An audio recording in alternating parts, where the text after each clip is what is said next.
Dito na tayo. Ito yung baybay ng San Diego sa umaga. Ito yung view ng alas 8 ng umaga. Ayan, kita nyo. Yung ano ng alon. Ayun, nandun pa rin yung alon pero unti-unti nang nag-high tide. Ayan. Kung gusto nyo dito pumunta na mag-outing, relaxation lang. Pero yung mga gustong maligo, hindi masyadong parang ligong itik lang kayo dito. Hindi kayo makakalubog maigi kasi mababa. Hindi naman masyado. Tapos kung marunong lumangoy doon sa laot, kaya lang medyo delikado. Malalim doon, matalas ang bato, pwede kayo mag-slide.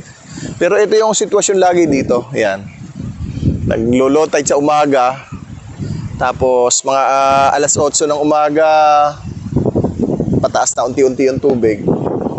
Masarap lang dito, pasyalan yon. Maglalakad kayo sa baybay dagat. Pero yung swimming, kung mahilig kayo mag-swimming, hindi kayo makaka-swimming kasi hindi buhangin yung baybay. Yung mabato dito. Yan. Oh. Mabato yung So pasyal okay dito.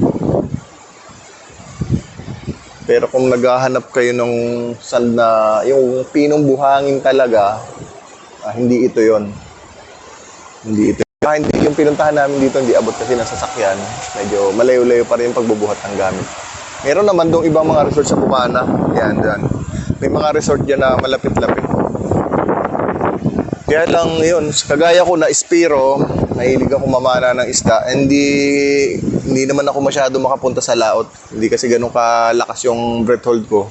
So dapat night dive lang ako. Kaya hindi ako makapag-night dive kasi malalaki yung alon, yun nga, delikado. Kanina nga, muntik na mabangasan. Yan. Yun lang muna mga idol, ito yung sitwasyon sa umaga dito.